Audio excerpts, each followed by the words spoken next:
Welcome back to On the Prowl, presented by Cardiac Cats. I'm your host, Jacob Shorba, and today I'm once again joined by my brother Josh, fellow member of the Duval Faithful.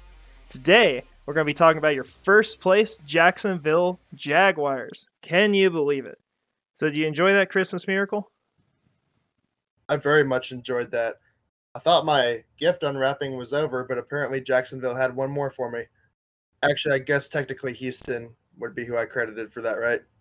Well, if you got any kids around you, they call it Santa. But yeah, it was Houston. So thankful for them. It was a miracle on Christmas Eve for them to be in first place, and I guess I'm not shocked by it. I mean, you called it last week that they'd lose to Houston. I felt like it was possible, but I don't like rooting against. I like rooting against the Titans, but I don't feel confident saying they're going to lose games because it's always felt like they pull it together and they figure it out. Early this year they did that. They won a lot of games that were just really unimpressive, and that's how they got to 7-3. But that's not what they are anymore. They're a 7-8 team. They're not leading the division, and the South currently runs through Jacksonville. So I think it kind of changes the mentality now because before you're thinking of it like, oh, Jacksonville's got to do all this stuff, and then they got to sweep Tennessee, and they're the ones who got to beat Tennessee. It's not that way anymore. Tennessee has to knock us off, and it's going to be a lot harder for them to do it because they're going to be on the road. They're going to have Malik Willis starting most likely, almost pretty much guaranteed at this point, and that's the way it's going to be. So I'm thrilled about it. It's great. No, I agree. I think a lot of it's momentum based, and I think Jacksonville's been carrying a new swagger since week 9. Trevor Lawrence playing at a high level. Offense has been picking it up. Big players like Ingram stepping up. And I think the Titans have had the wind sucked out of their sails for a while now. So not altogether surprised Jacksonville took over the lead of the division before they face the Titans again in a rematch.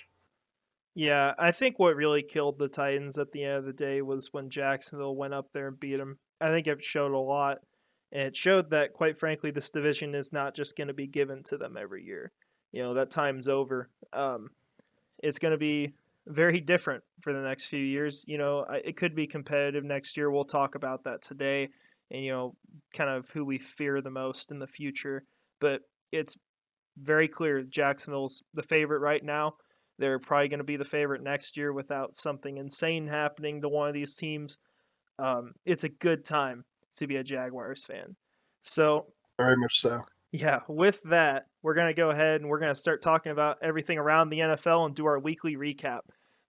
First thing, it's still kind of Jaguars related, but there's a game against the New York Jets. I almost forgot it happened, honestly, with how boring it was.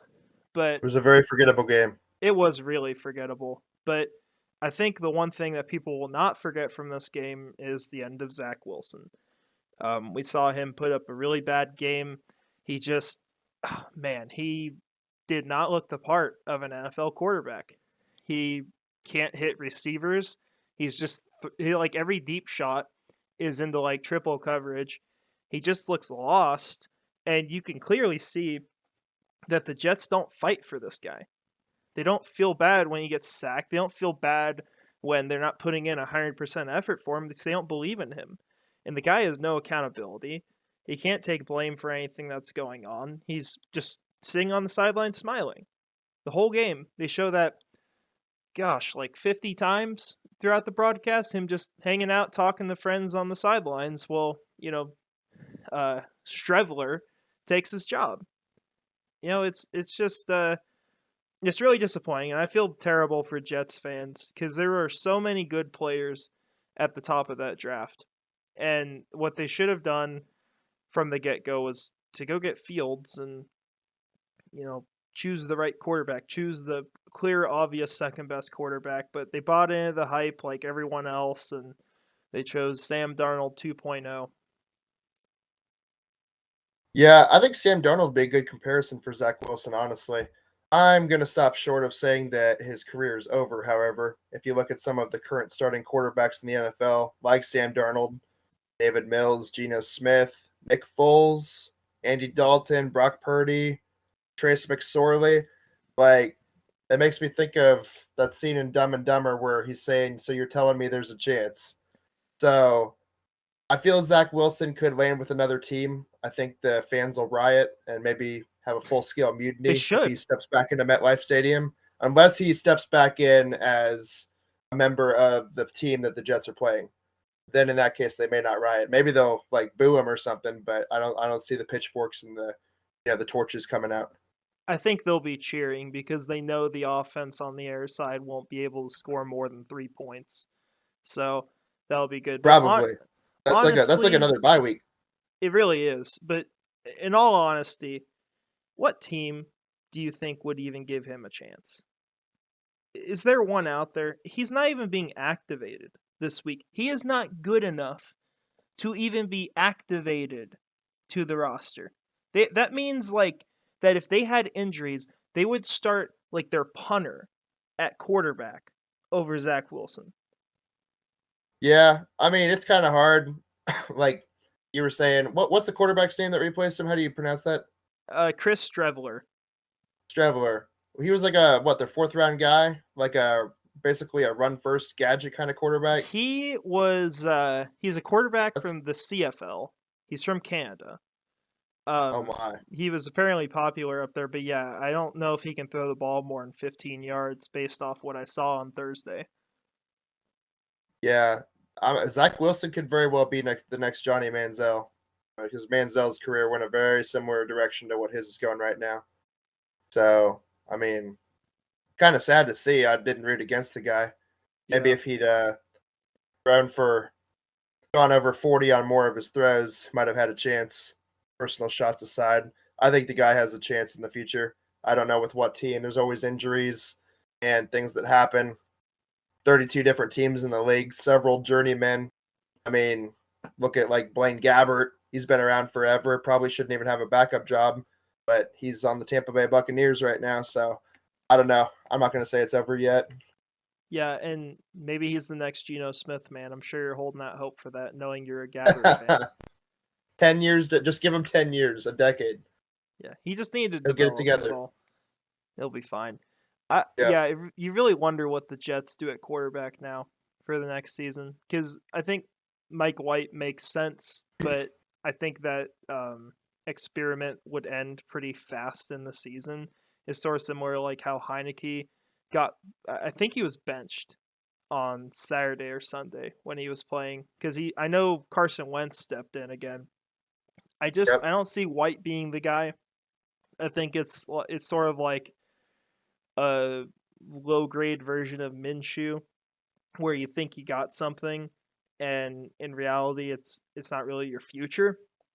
But I don't know. I mean, hey, maybe Tom Brady comes to the New York Jets, but I don't think that's gonna happen. I don't think he wants to step foot near that organization. I mean, it'd be quite the battle of the team that ruins quarterbacks and the best quarterback of all time. You wonder if they could ruin Tom Brady. They'll certainly give it a shot. Yeah, they'll do their best. Yeah, so if any Jets fans are listening, we feel bad for you guys. No hard feelings. Sorry about Thursday. We hope you guys this season basically went reverse of ours. Together. Yeah, it really did, and I felt like it was early on. It just didn't feel like the Jets had a better rebuild. Like, they did better on defense, but they missed the two biggest things. They didn't get an offensive-minded head coach, and they didn't get a really dang good quarterback. And what are you going to do with that? Like, I don't hate Robert Saleh, but is he going to be able to bring in a quarterback? Because he might not know what he's looking for. He might not have the staff to find a quarterback. So now you kind of wonder about that. And even if he's good at everything else, which people have questions about his play calling, I don't know if that's good enough. But yeah, that's where the Jets are, and we're thankful we're not there. But hey, it could be worse, because he could be the Broncos, who just fired Nathaniel Hackett after 15 games, and he's the second head coach in the last 40 years to be fired in less than a season. You want to take a guess at who the other one was? It's a really easy question. Oh, is it the one that shall not be named?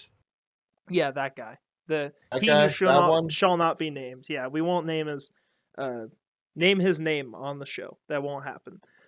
But yeah, it was 2 games longer that he lasted. And what's crazy about this to me is that even though like he who shall not be named seemingly did more damage to the Jaguars, I think it's going to take, when you compare like how long it took Jacksonville to get out of it, which was really fast in all fairness, because we're competing for the playoffs right now in the first year of our new head coach. But I think the damage that Nathaniel Hackett has done to that organization, especially with the Russell Wilson contract, which is not all his fault, to be fair. There are other people involved in that. I don't see how you could be a Broncos fan and have any hope for football until like maybe 3 years from now. Then you can start the rebuild. My friend Lucas will never give up his hope on the Broncos. He is just committed at this point. Yeah, honestly, if I He's was like the fan that I aspire to be. yeah, you really got to have a lot of faith to believe in that organization right now. But if I was the Broncos, and laugh at me if you want, I would dead ass, no joke, I would release Russell Wilson at the end of this year. I would take like the $200 million or whatever of dead cap, and I would just trade away the whole roster. I would just get rid of them all. Just sign a bunch of practice squad players, trade away all the picks for this next year because you couldn't even afford that cap space. Get all practice squad guys. Go lose every game. Draft a quarterback the next year. I think there's a good name coming out. Have like 50 picks in the NFL draft. Build your whole roster from that. They don't even have a first round pick this next year. That's the crazy thing. Like they got no quarterback. Oh, they don't even. They wouldn't even Yeah. have that pick. Yeah, they couldn't even do that. Yeah, they got would no have quarterback. to bundle picks together. No It's first round crazy. pick, no coach, nothing. Yeah, so they're in some trouble. Yeah. I mean, we've talked about like how bad the Rams situation is right now, but it doesn't even compare. And of course, the Rams blew them out on Sunday, but I don't know what you can do. I mean, I didn't even think about that they don't even have that first overall pick they would get. But yeah, props to Seattle for robbing a man blind, because I don't think you could describe that trade in any other way. I think it makes Herschel Walker look like a joke. And I think that will still be the opinion, years from now, in all honesty. Could be. Yeah. So you want a trivia question for Nathaniel Hackett? Sure. An interesting one. You want to know who the first team to interview him twice was this year? I think it was the Jaguars. It was. That could have been us. It could have been us. So bad. We already were the us last year because we got Urban Meyer, and damn, we also interviewed. We also interviewed Bill O'Brien. So yeah, I'm just a blessing from God that we got Doug Peterson, because that clearly was divine intervention. We got that man, and our franchise is going to be in good hands for years to come with him. Yeah, we got so lucky this offseason, in all honesty. I can credit Doug Pearson, I can credit Trevor Lawrence, but even like Trent Baalke, it's hard to credit because he wanted to interview Bill O'Brien. He wanted to bring him in after everything he did to blow up the other team. I couldn't even imagine how bad of a combo that would have been between the GM and the head coach if that came through. I think it's worked out great with Doug, and I like Baalke now, but it could have been bad. I think Baalke is coming to the realization that if things hadn't have gone the way that they've gone recently, that he'd probably be out of a job. He must have had some great blackmail material for Shad Khan over the offseason, because every fan was chanting his name, dressing up as clowns, wanting him out. And now he's post-game celebrating and clapping players on the back in the locker room and yelling at Christian Kirk and getting all excited. I think it was Christian and Zay were like yelling at him and like bear hugging him, which was cool to see. But you just think of how that could have gone so differently if they had chosen wrong again for the second time in a row. So And lucky for him, he'll never have to worry about that. So I would take yeah, it and run with it. it wasn't even just Hackett though. That's what gets even crazier about it. It was Yeah. not just missing Nathaniel Hackett, but it was missing Byron Leftwich too. Yep. I mean, Byron Leftwich might not even keep his job as an offensive coordinator after this year. That is how bad he has done in Tampa with Tom Brady. He might not even be back in that job. He was the guy we were going to hire. I mean, Nathaniel Hackett, we were really close to hiring, and then the Broncos stole him. And then we were going to get Byron Leftwich, and then he turned down the job because they didn't want to bring in Adrian Wilson as the GM because they were dead set on keeping Balky. So, like, Shad Khan's love for Trent Balky actually saved this team at the end of the day. That's what kept us alive. That is the craziest plot twist of all time right there. Yeah. And I don't even think he was in the right for that. Like, we could have got a better GM to start here, but it's crazy to think that, like, that, the stupidity involved in that to not even consider another GM for the job after those years is the only thing that saved the Jaguars. And we just got to be so thankful for that because, quite frankly, this organization, I don't know if you could say they deserve to be in the place they are right now. They got very, very lucky. There's Now, people if you're there saying that do. the pain and suffering made them deserve it, sure. They people definitely there deserve that it in do. that regard. The front office, I think you could argue a little more whether they deserve it or not. I think that they're going to be the beneficiaries of it, and that's going to move them to take their jobs more seriously, and the team will be better for it in the long run. That's what I think. Yeah, and some teams just, well, sorry, not some. Pretty much every team lucks into some players too. They luck into some hires, like the Patriots, for example. Do you think they were seriously looking at Tom Brady in the 6th round and thought, oh, this guy is a future Hall of Famer who's going to win 6 Super Bowls for us. Let's go get him in the 6th round. No, of course they weren't. If they thought about him that way, they would have picked him in the 1st round. So yeah, I mean, there's luck involved in some of this, and the Jaguars, as unlucky as they've seemed the last few years, they have had the big things go right.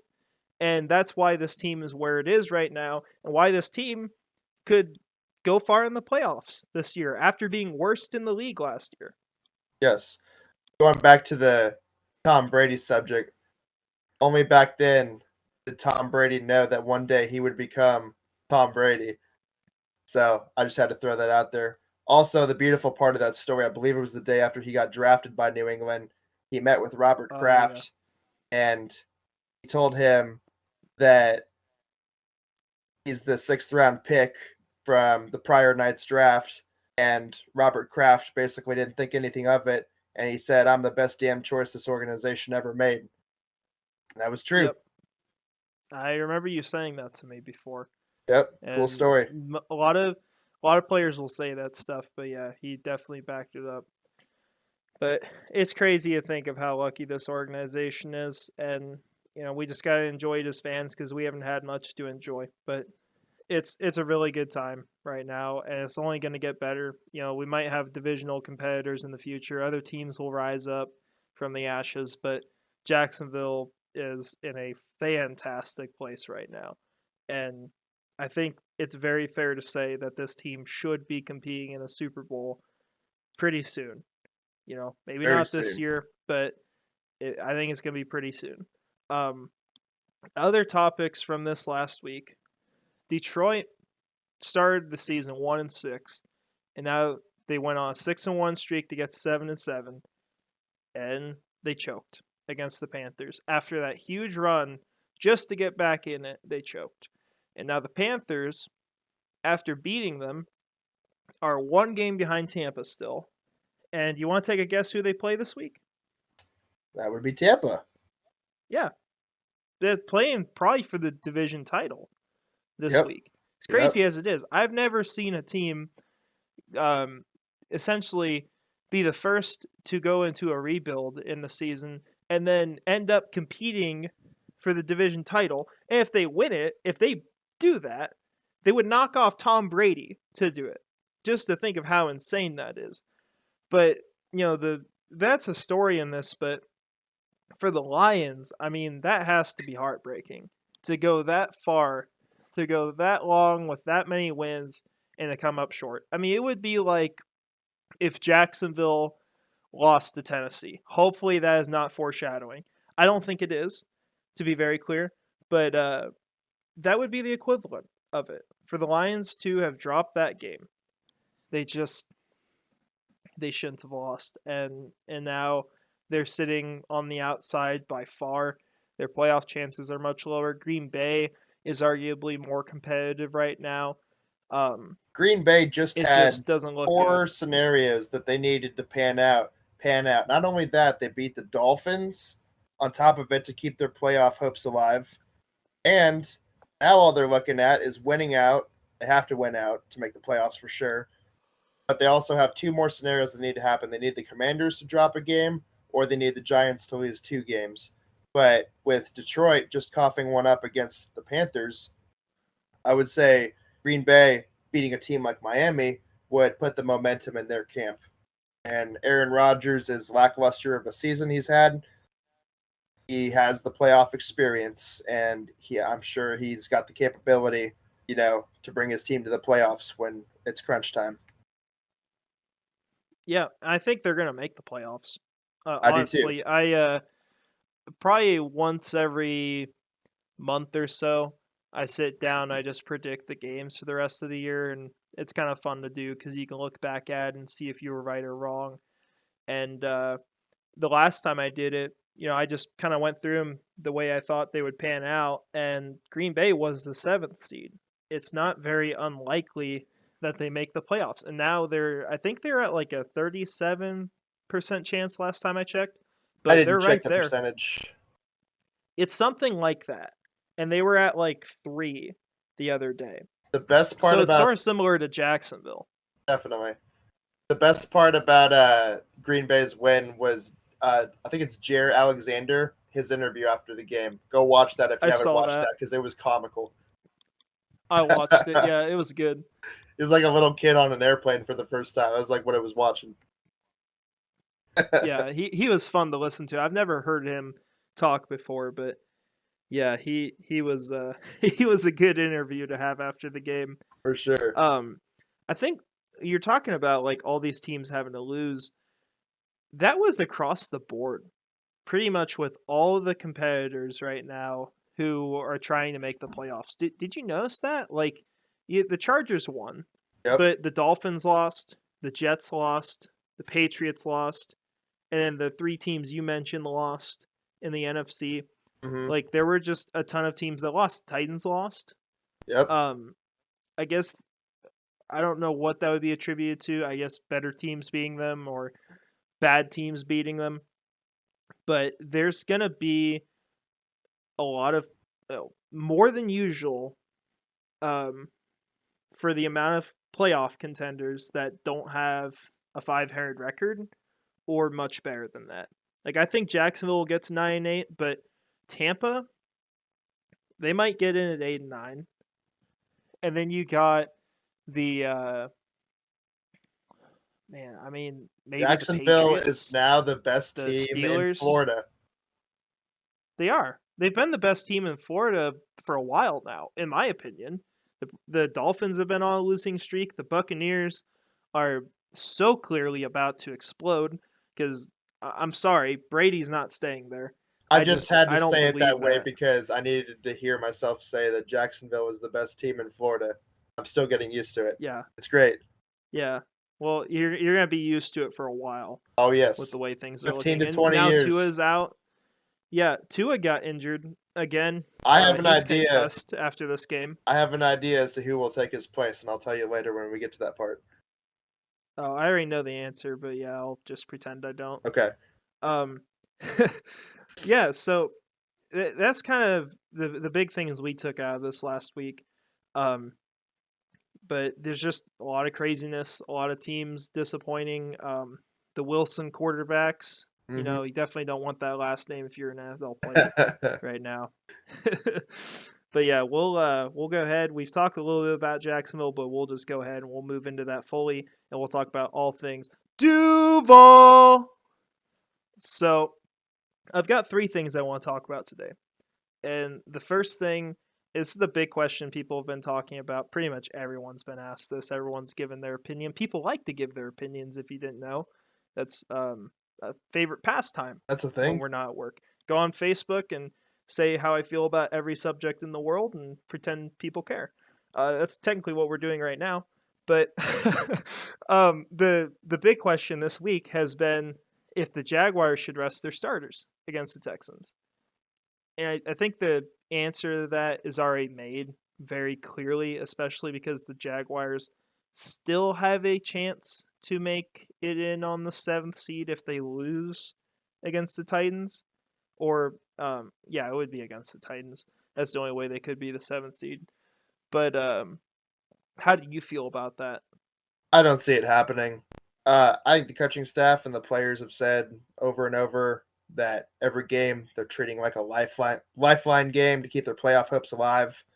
Um, I think it's crucial to building momentum. I mean, they already have a wave of momentum, but keeping the group together and in every game together, until the wild card round gets here where we can host a playoff game, I think it's crucial to keep that momentum going forward. And I expect the Texans to play us really hard. I mean, that's what they do whenever they're post death at the end of the season.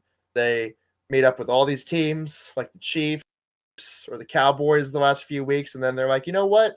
I think we'll actually show up and try it this one.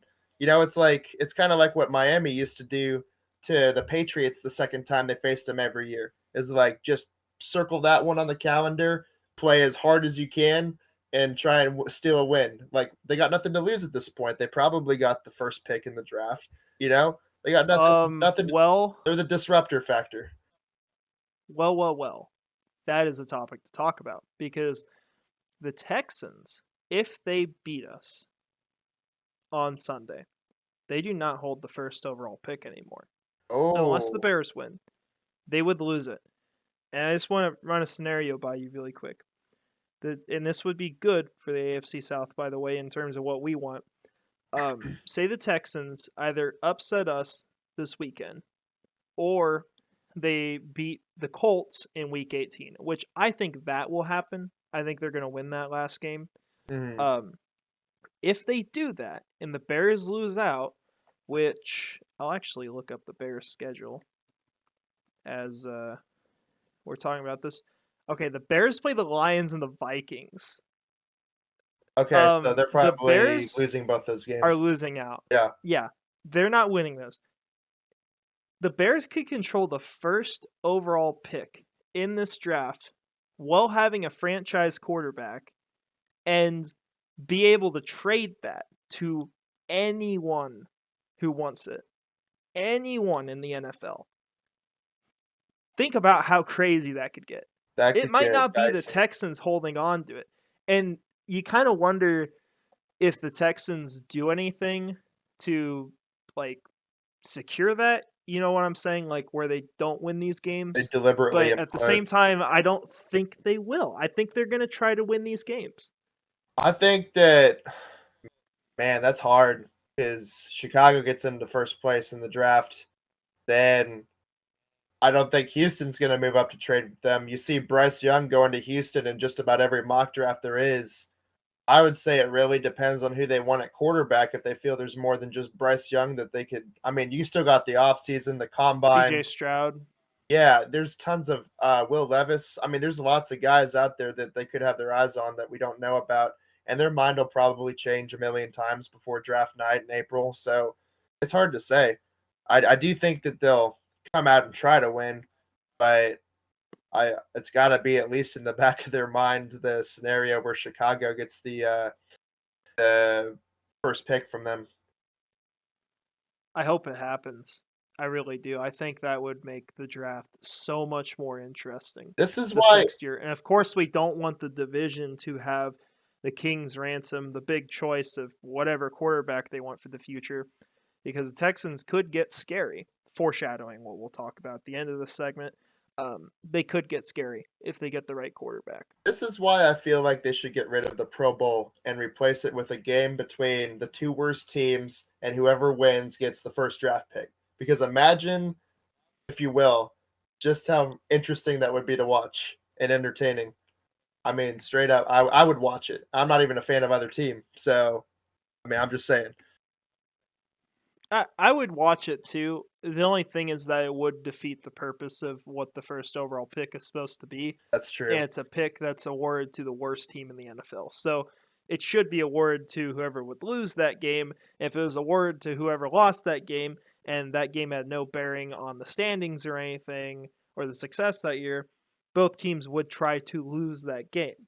And it would just be a laughing fest. No, I think the winner of the game should get the first pick. That's how I would like it. I just don't think that defeats the purpose of the first pick, in my opinion. I gotcha. But you could also look at, like, I think the NBA style is like a lottery of whichever. Or no, that's well, the NBA is random overall, if I remember correctly. I might be wrong on all this, so if I am, please don't make fun of me. The MLB, I think it's like so many teams get thrown into, you know, a bucket or whatever, and then whichever gets pulled out is the first pick. And it's like 10 or however many of the absolute worst teams from the year. Like, I know we talk about the Royals a lot because we live near Kansas City, and that's personally my favorite MLB team. They've just gotten lucky because they've never really got the first pick from that, even when they've been the worst team. So you could look at a different style like that, but I kind of like ours. It's almost like I would support it because we got Trevor Lawrence out of it, but I don't know, you know, maybe I'm biased. Could be. But yeah, my opinion though on the resting starters, I don't think we should. I think, you know, it's two different. You got two different questions. Are they going to? No, that's very clear. They're not going to rest starters. But should they? I also think that's a no. They have a chance to make the wild card on the 7th seed. They need to do what they can to where if the last game goes wrong, they still got a shot to make it in. You know, even if that's not how you plan to make the playoffs. And I think this is the last big streak the Jaguars need to break. Yes. They broke a lot of things this year. 8 straight losses to the Texans right now. So that one's about to end. Is it 9? It's not 8. It's 9. It's 9? Yeah, it's 9 after the first game this year, I believe. It might I might be wrong on that. It's like 9 or 10. Something crazy. But the Jaguars need to win this game. They broke the streak against the Chargers of losing on the West Coast. They had never beat them on the West Coast. They won out there. They hadn't won a road game in so long. They won a road game. They beat an NFC opponent. They beat the Titans in Nashville. They've done all these things to prove that they're not the old Jaguars. And the last one on that list, in my opinion, is beating the Texans. Yes. And I think this is your opportunity. You know, go prove it right before you go to the playoffs. We aren't talking about the past. We aren't who we used to be. That's all gone. We're a new team. You know, I don't want to be like the Lions where, oh man, we look kind of new, but we also choked this game against Carolina, and now we might not make the playoffs, and there's questions about whether we're the same old Lions, you know, or for us, the same old Jaguars. So I would prefer not to bench people. I think if you've got a player that you're worried about the health of and it's kind of questionable, yeah, sit them, let them get healthy for that last game. That's the smart decision, but that's about the extent I would take.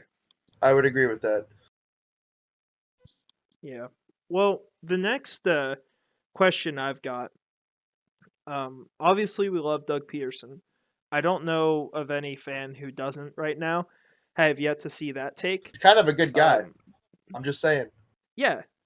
Yeah, it's almost like there's multiple things to like about him. It's almost as a like person and as a coach. It's almost like he's the savior of our franchise.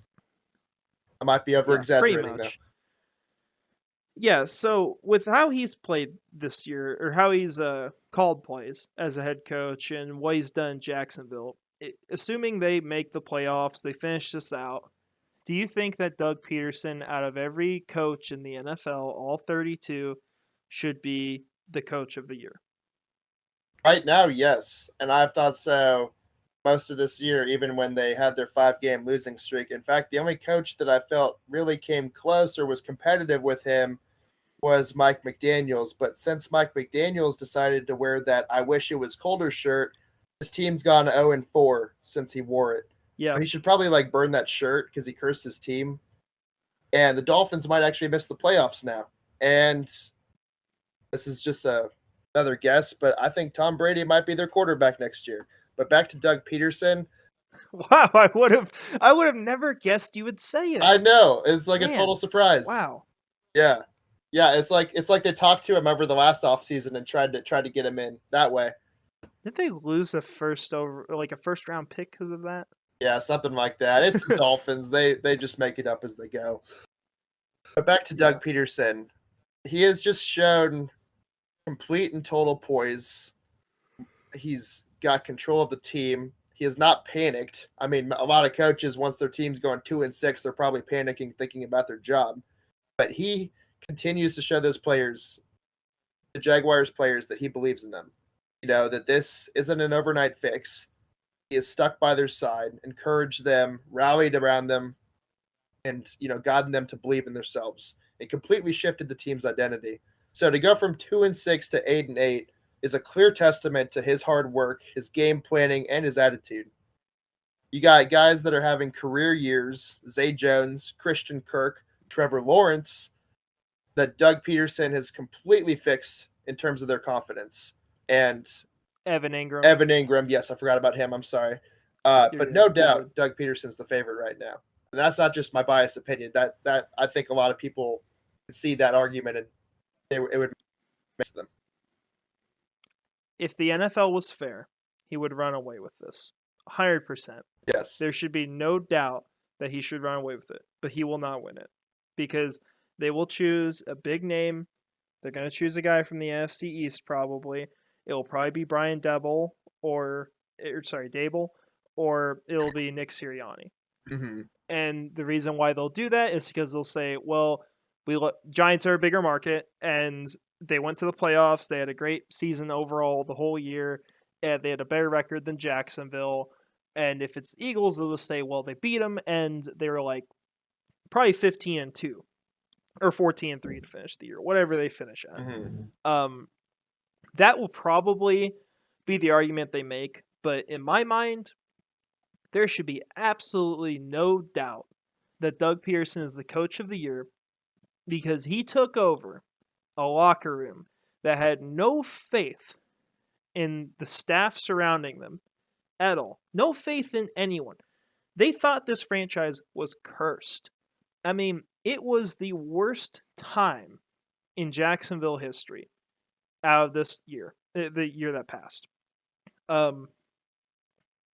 What Urban Meyer did to this team was worse than what any other head coach has ever done, in my opinion. Mm-hmm. And I think that's the opinions of a lot of people. He took over a team like that, a team that went 3-14, and he has them at full buy-in. Every single player on this team believes in him. He doesn't lie. He's straight about the things he says. The things that he claims that we may think are full of crap have come true. That this team is good enough to make the playoffs. Are they on the verge of making the playoffs right now? Yes. He said when they came from the bye that it was a new season and that they still had a path to the playoffs. He said it a different way, but that was essentially the point of what he said. And he said all their goals are in front of them. I think that's the way he worded it. And sure enough, they're 4-1 after the bye. They're one game away from getting back to 500, and they're leading the AFC South. And they have all of the momentum in the division. I look at that, and there is no way in my mind I could consider any other head coach as being better this year. I would definitely I be think inclined if to agree. yeah, now if Seattle had went 12-5 or something, sure, make an argument there. But I think when you're talking about what they're working from, the players' careers that have been revitalized here. I mean, Rayshawn Jenkins is even another name you can throw out on that list. Is a guy that, quite frankly, at the beginning of this year, I thought of him as, oh, he'll be okay, and then we'll cut him after this year. I don't like the way he talks. I don't like his attitude. I don't like the way he acted last year. I thought he was childish. I had a lot of negative opinions of him. He is a completely different guy He's now. completely grown up. And it's almost like it's because of coaching. And he said it himself. They asked him, what's the big change this year? What's helped your game? Coaching. One of the biggest things. One word answer. One of the biggest things that I think more than one player on the team said after the Jets win was, I remember Trevor said it, it's not about yards. It's not about your stats. Nobody's thinking about that in terms of themselves. And just, there's no I in team. It's a team mentality, and everyone has meshed and come together to drive the Jaguars forward. And I think that's the change. I think Rayshawn has bought into that. And I just think there's no doubt this is a completely different team than the one that was run last year. I think that's why Doug Peterson's so deserving of Coach of the Year. Sirianni is a great coach. There is no doubt that what the Eagles have accomplished this year, coming off of last year, is, that's straight up like another Zach Taylor type of story. But I think with where the Jaguars were last year, being the worst team in the league and coming all the way back from a roller coaster season where you had a 5-game streak of losses to come back to probably finishing 9-8 and hosting a wild card game in your home stadium, no question, that's Coach of the Year material right there, and that beats Sirianni, McDaniel, Taylor, and any of those other coaches out there. I don't see an argument that's strong enough to put someone in front of Peterson for that position. Yeah, he's just not going to get the credit he deserves, unfortunately. I think the writing on the wall is the fact that the Jaguars were one of the only 2 teams in the NFL to not have a single player in the Pro Bowl again. In the middle of the run they're making right now, with players playing their best football, they could not get a single person into the Pro Bowl. Mm-hmm. And then there's the crazy story about the backup for the Ravens being an alternate that really questions whether the whole process is even legit in the first place. How Aluakon and Campbell didn't make it in, that's beyond me. Insanity. Absolutely. What are you choosing from? I don't even. What's the process? That's insane. How did Evan Ingram not make it in as the third tight end? He's been better than Mark Andrews, arguably. The Ravens quarterback right now, Tyler Huntley, the one that replaced Lamar after he went down, he was an alternate ahead of Trevor Lawrence. It's I know Lawrence is. They might as well vote in Malik Willis as the number 1 guy. I know in the early part of the season there was inconsistencies with Lawrence, but he's played as an elite quarterback since week 9, the best quarterback in the league statistically and QB rating wise. He's thrown less interceptions and an even amount or more touchdowns than some of the most elite quarterbacks in the league. So it's so. I don't want to say biased, but it just sounds like there's something fishy about the process, like it's rigged. I don't know what else to say. It is to some extent, and a lot of it is the fans can vote, and then some markets are bigger, and they just vote in their people. Yeah. And then fans want to do dumb stuff, and people hate the Jaguars. It's just the simple truth. People hate this franchise. I don't know why, but I find it everywhere I go, people detest it. You find most people are okay with the Jets. They feel bad for the fans. They want to see them do all right. They're okay supporting them. They feel the same way about the Lions. But the Jaguars, it's we need them to be the 32nd best team again. We want them to pick first overall and then pick up a bust. And we want the team to move to London, and it's obnoxious. Anytime I go out where I live and wear Jacksonville gear, someone says something to me. Someone says something rude. It's like I don't get why, but people hate him. We So need more Nick. quite frankly, we see that in the choosing of like Pro Bowl players and Coach of the Year and all that. I think we will see it in Coach of the Year. We need more Nick Wrights in the NFL Yeah, media. I'm just saying. That guy's like probably my favorite right now. And he's a Kansas City Chiefs fan. But even he knows that he knows talent when he sees it, or what someone's capable of, or the ceiling that they probably have. It's like, but there's just so many people committed to not giving them that respect, and it makes no sense because every season's a new season. Look at how many teams have been dungeon teams for the last number of years that, like the Jets or the Dolphins or even the Bills, like years ago, like all of them have risen from the ashes and are good teams now. While some of them are problematic more so than others, but you get what I'm saying. It's like that could happen to the yeah, Jaguars. There's nothing out there that says that it can't. So I don't think the NFL's ready for what Jacksonville is about to bring to the table. And I think they're going to run the table in their division for the next 15 years. I'm that confident about them. I see a lot of potential there. yeah.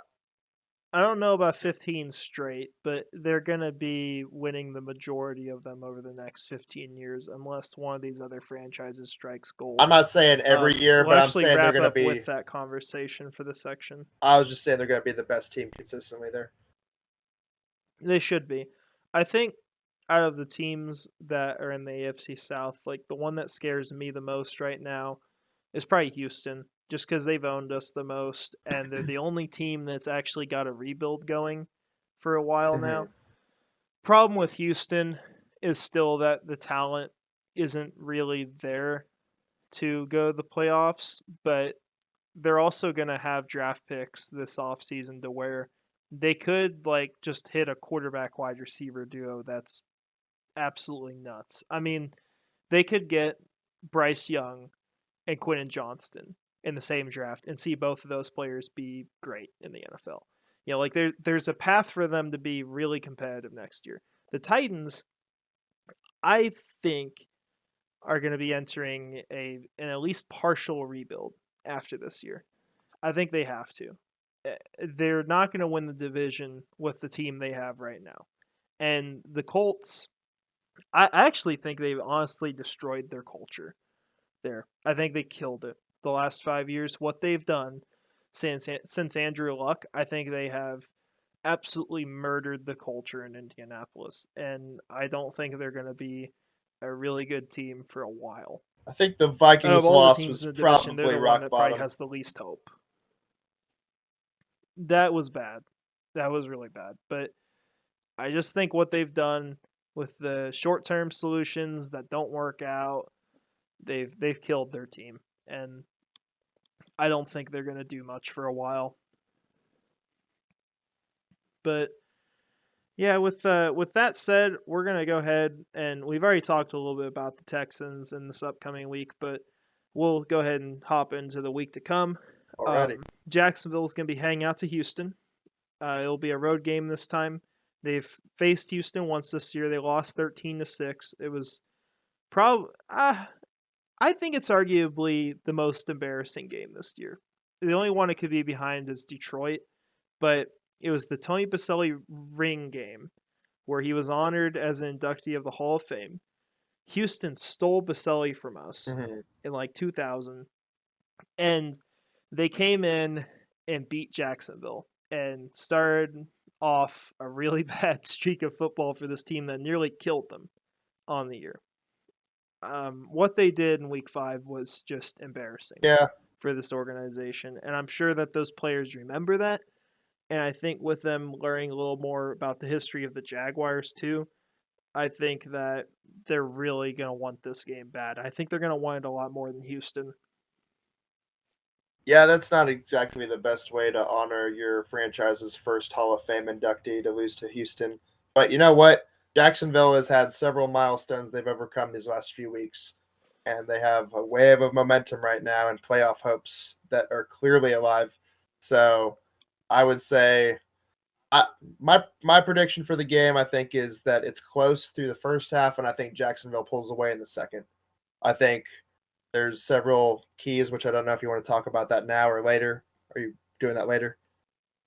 We'll do that at the very end. All right, so I'll leave that out, but that's how I foresee the game going. Yeah, I think that could be close for a while, and they pull away. I could also see Jacksonville just straight up blowing them out. I'm not going to predict that, but I think that's on the table Mm-hmm. because it just feels like they're due for that. Like it feels like they're sick of this and they want it to end. And I think that week 5 is still very fresh in their memories. And the Texans also, there might be questions about whether they want to win this game. At least to some extent. I think they're going to decide they want to. I think they're going to do everything they can to win still, but I think they're still going to be questioning it. And I think they're going to be on a bit of a high after knocking out the Titans. So I think that the Jaguars will win this. You've also got Dameon Pierce out this time, who, by the way, was literally their entire offense the last time they played us. It was just Dameon Pierce breaking Did tackles. Pierce get the whole injured? game. That's the only reason why they got on the board. Yeah, Pierce has been out for a while. I didn't hear about that. Yeah, Rex Burkhead is leading their backfield. Ooh. Unless I'm missing a random undrafted free agent. That was the running back. It's Rex That was Burkhead. the running back that sealed the Chiefs' fate in the 2019 AFC Championship game. Talk about highs and lows for a career, man.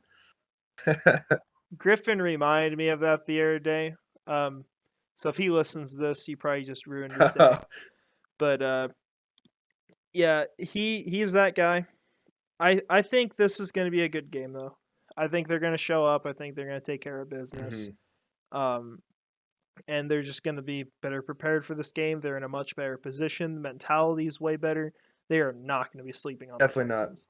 I just don't see that. If they sleep on the Texans again, of which they did before, Marvin Jones basically admitted that in his interview after the game, then I'm going to go back to having some very serious questions about this franchise. But I don't think we're there. I think we're past that. Maybe the coaching staff did like another video, like compilation or something of like the Texans celebrating for like the last 8 or 9 times that they've won against Jacksonville and just making the players watch it over and over, just like torture, like inside the room, just sitting in front of that screen. And they're just going to come out and win like 60-3 or something. Be something nuts.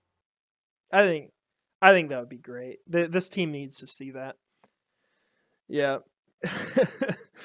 Well, that's all I've got to say on the game. You got any other notes on that or anything you want to discuss? No, I just got a lot of confidence Jacksonville's going to win that one. Yeah, me too. I could be dead wrong. They've lost them 9 times in a row or however many. That's definitely a topic, and it makes it hard to choose Jacksonville. But Jacksonville also went up into Nashville and beat the Titans handily. So we know this team is capable of doing things that it has not in the division. And I think this will be that final big one this year. So we'll go ahead, we'll move on, and we'll talk about some of the big games this week outside of the matchup against Houston, which, to be fair, maybe not the biggest game of the week. I think it's more important to the franchise just in terms of what Houston has challenged us with. But I've got 5 games I want to talk about. First one's Steelers and Ravens. The Ravens will be hosting this one. They're not going to have Lamar Jackson for this, most likely. Only way he comes in is if he makes significant progress on his injury. How do you feel about that? Well, it sounds like there's not going to be any fans getting degraded on Twitter. Just throwing that out there. Sorry. Even with a backup quarterback, I think the Ravens get this one. I'm not saying this is going to happen. Actually, it's definitely not going to happen. I'm just going to go ahead and say that. But technically, they're still in the hunt to win their division in the AFC North. So with that still being possibly or a possibility, which I'm not saying it's a possibility, I'm just saying according to NFL experts it is, it's hard to see them dropping that one, especially to a Steelers team that has looked lost most of the year. I think Kenny Pickett will develop into a good quarterback, but I think with his rookie season, it's pretty much over for the Steelers at this point. And I think they said it 7-8, so it's pretty much the same record as Jacksonville. It is not over. Say what? Yeah, it's not over. They're 7-8. Yeah. They're right in The it. Steelers are? Really? Yeah. I must not have looked at that one closely enough. Yeah, they're alive. I still see the Ravens winning it. Yeah. I'm taking the Steelers in this because the Ravens offense has been terrible recently. I think they did better this last week, but they can't do much when Lamar isn't on the field. And the Steelers with Mike Tomlin have never had a season under 500. And yeah, they just got to lose one more game for that to happen for the first time, but they haven't. I think they were like 4-8 at one point. They just keep winning games. It's not pretty. It doesn't look good, but they're still winning games. And I think that the Steelers are going to keep that alive this week. I think they're going to upset Baltimore. I think they're just going to kind of start putting things together, and I could see them sneaking in as the 7th seed in the AFC. It might be a 2-way, 3-way tie there at like 9-8, but they're still alive, and Baltimore's just not in a good spot right now. And I think after this week, we'll know that Jacksonville, if they make the playoffs, will either be hosting Baltimore or they'll be hosting the Chargers. I gotcha. I don't see anyone catching the Bengals. I mean, the Bengals are in the talks for the number 1 seed right now in the AFC. I mean, they don't have it yet. Obviously, there's some stuff that has to happen for that to happen. But between the Ravens and the Steelers, I guess I just saw the Ravens because they've overall, with the Lamar going down, seemingly from what I've watched, had the better season. But you could be right. The Steelers could steal one. Yeah, that's what they do. They steal. That's what the Steelers. name means. Yes. Yeah, that's definitely what the name is. The second game I want to talk about is Patriots and Dolphins. If the Dolphins had Tua, this could be a bit of a runaway. I still don't think it would be, even with Tua, but Tua is going to be out for this game, almost for sure, if not confirmed. And the Patriots are trying to stay alive. They're 7-8. They got Belichick. This game could be very close, and it's probably going to determine whether the Dolphins make the playoffs or not. So, in your opinion, who do you think is going to pull this one Who's out? the Dolphins' backup quarterback? Teddy Bridgewater. Man, that's rough. I'm gonna say if Tua doesn't start, I'm gonna go Patriots. They had a pretty demoralizing loss against the Raiders on that play that they chucked to Chandler Jones. So they're probably gonna be like looking to redeem themselves or something. I don't know, but I would say Patriots if Tagovailoa is out. If he's in, then I say Dolphins. Yeah, I'm taking Patriots in this one too. The Patriots, I believe, are on a little bit of a losing streak, but the Dolphins are on a 4-game losing streak. They're probably not going to have Tua. I just think that the Patriots are going to pull this out. Plus, they got home field advantage. It's the winter, and McDaniels has cursed his team during the winter. So I think they're about to go 0-5 on this part of the year. Yeah, it would be 0-5 if the Dolphins lose this next game. Yeah, and they're the masters of being like either 7th or 8th best at the end of the year, barely missing the playoffs. You know, depending on whether it was 6 teams in the playoffs or 7. You know, I remember a lot of years of watching football, seeing them right there, and then they don't make it in. But they've got all this hype for the next year. They're gonna do it, and then they don't do it. It seems like a very common occurrence. So I think the Patriots will pull this out. Now, let's move on to what is easily the biggest game of the week. The Bengals and the Bills. Cincinnati is hosting this. Huge game because if the Bills win, they hold on to the first seed, and they probably finish with it. I don't remember who they play the final week. Probably the Patriots. But the Bills would pretty much guarantee that they would be hosting all their playoff games. And that is a huge deal for them to be able to do that.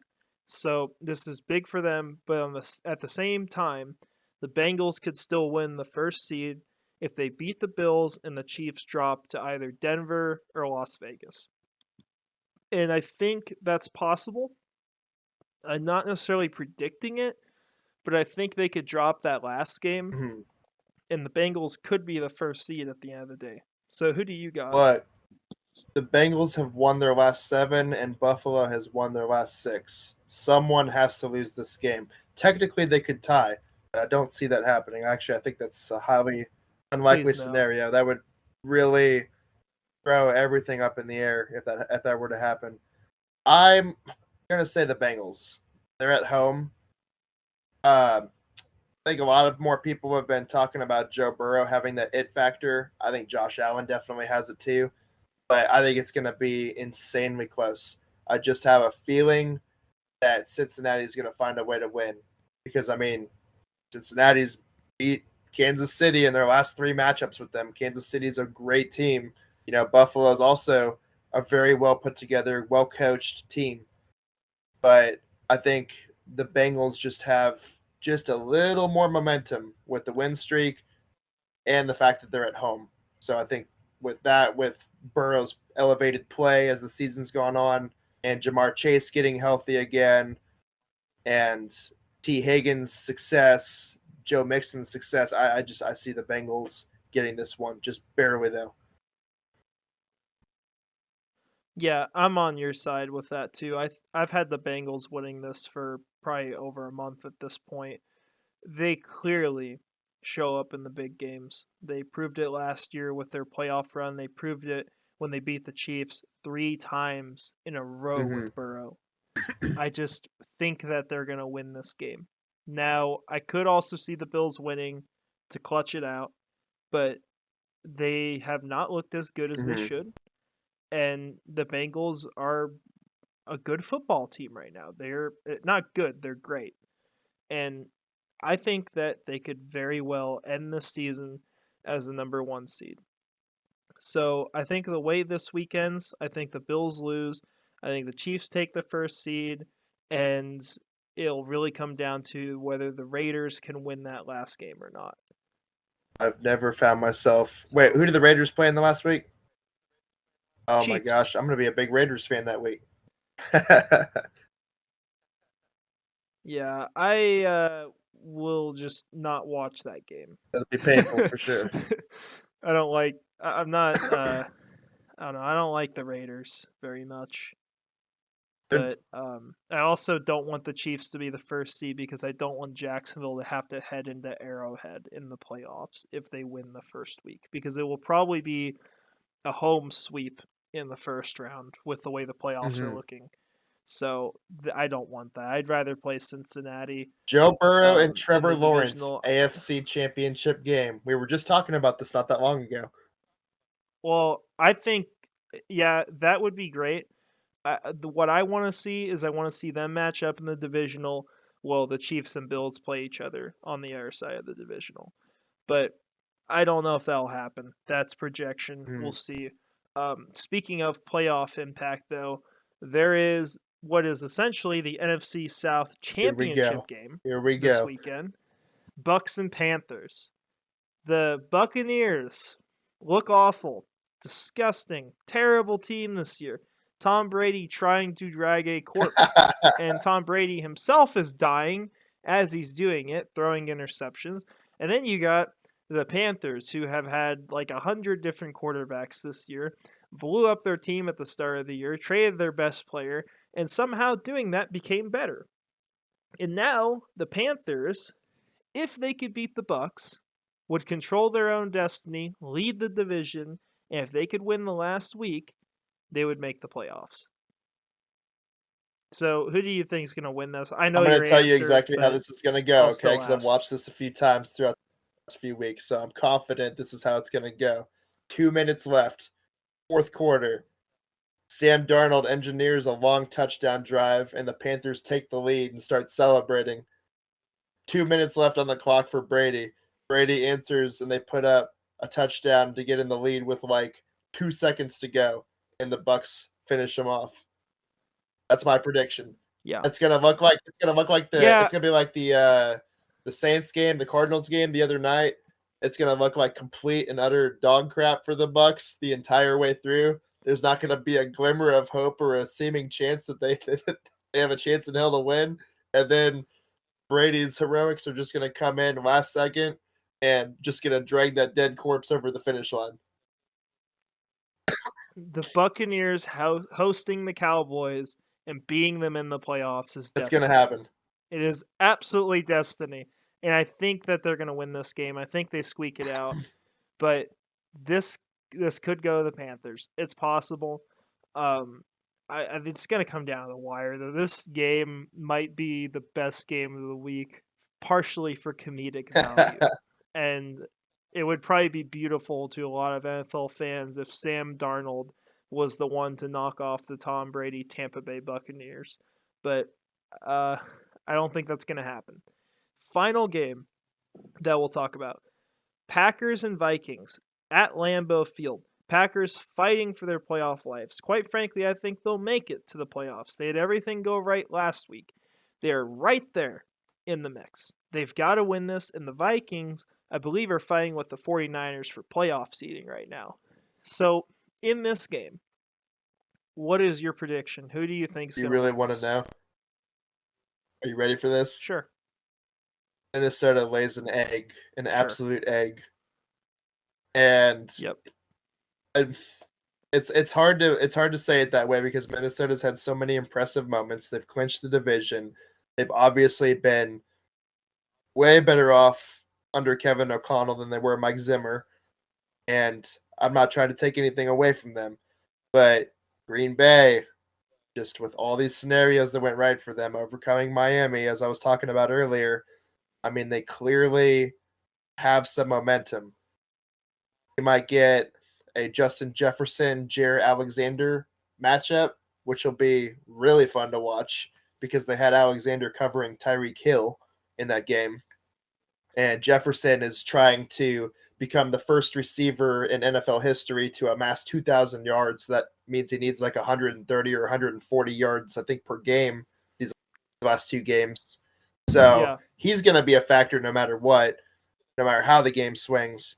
But I just think in as crucial of a moment as this, Rodgers, as I was saying earlier, has the experience. And as much of a dud as he's appeared to be at some points in this season, he has the experience in the playoffs and the late regular season heroics to pull it off. So I by no means think that their season is over, and I think Green Bay gets this one. Yeah, I agree that the Packers will win, but there is a very disappointing side to this if you're a Packers fan. And it's this. If the Packers beat the Vikings and the 49ers win, of which the 49ers are basically favorites in every game they win at this point. If that happens, the Packers will be on route to the 7th seed, and the 49ers will probably be the 2nd seed in the NFC.